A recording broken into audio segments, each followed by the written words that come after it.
தீய சக்தி திமுகவை வீட்டுக்கு அனுப்புகின்ற தேர்தல்.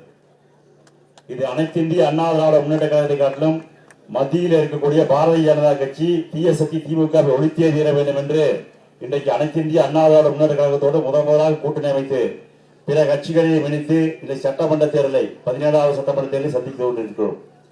கடந்த முறையும் பாரதிய ஜனதாவோடு இணைந்து 2021 மிகப்பெரிய வெற்றியை நமக்கு பெற்றுத் தந்தார்கள். இன்றைக்கும் எதிர்வருகின்ற 2026 சட்டமன்ற தேர்தலிலும் கண்டிப்பாக தேசிய ஜனநாயக கூட்டணி கோவையில் மட்டுமல்ல தமிழகத்திலும் முழுவதும் மாபெரும் வெற்றி பெறுவது எந்த விதமான ஐயப்பாடும் இல்லை. ஒவ்வொரு முறையும் திமுக கோவை மாவட்டத்திற்கு பிற மாவட்டங்களில் இருந்து வேட்பாளரை இறக்குமதி செய்வதாகவே வாடிக்கையாக உள்ளது. கடந்த முறை நம்முடைய முன்னாள் உள்ளாட்சித்துறை அமைச்சர் எஸ் பி வேலுமணி தொண்டாமுத்தூர் தொகுதியிலே காகேயத்திலிருந்து ஒரு காளையை அனுப்பினார்கள். அந்த காளையா போட பூனையா போயிடுச்சு. இதுதான் திமுக வரலாறு. இப்போது அனுப்பிச்சிருக்காங்க கோவை மாவட்டத்திற்கு. இங்க யாருமே மீச வச்சாப்புல திமுக ஒருத்தருமே இல்லை. கரூர் ஒரு குழந்தை இறக்குமதி பண்ணியிருக்காங்க. கோவை மக்கள் என்றைக்குமே 2001 தொடர்ந்து தேசிய ஜனநாயக கூட்டணி அண்ணா திமுக பாரதிய ஜனதாவுக்கு தொடர்ந்து ஆதரவு கொடுக்கிறாங்க.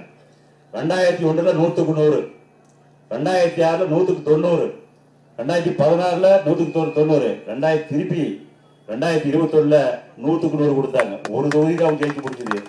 வரக்கூடிய அதுவும் இல்லை. 2021 அதுவுமே இல்லை.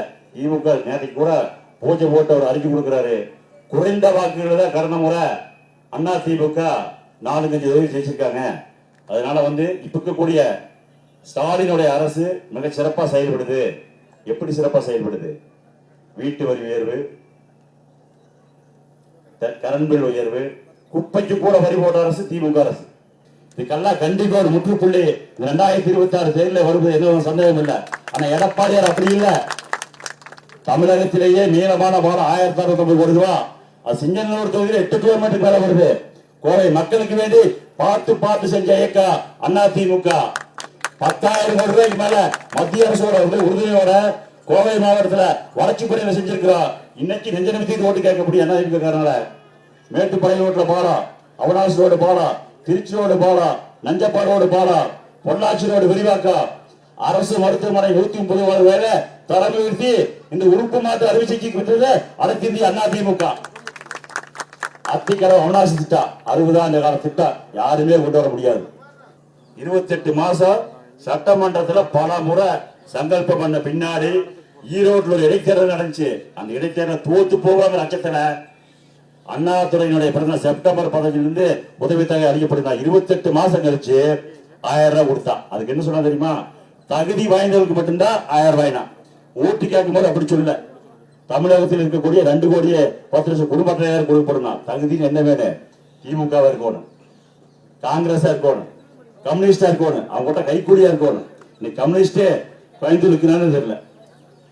அனைத்து இந்திய அண்ணா திராவிட ஆட்சி காலத்துல 34,000 ஆர்ப்பாட்டம் பல்வேறு அமைப்புகளை வச்சு பண்ணாங்க. இன்னைக்கு வாய் மூடியா இருக்கிற கம்யூனிஸ்ட் இன்னைக்கு கோயம்புத்தூர் ஒரு தொகுதி ஒன்று வாய்ப்பு இல்லை.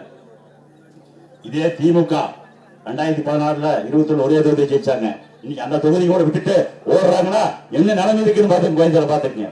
ஒரு பாலாஜி இல்ல 1000 பாலாஜி கோயம்புத்தூர் வந்தாலும் தேசிய ஜனநாயக கூட்டணியை அடுக்க முடியாது என்று சொல்லிக்கொண்டு உங்களை திமுகவை பின்னங்கால் பிறகுவோட தேசிய ஜனநாயக கூட்டணி சார்பாக ஓட ஓட்டி எடுப்போம் என்று தெரிவித்துக் கொண்டு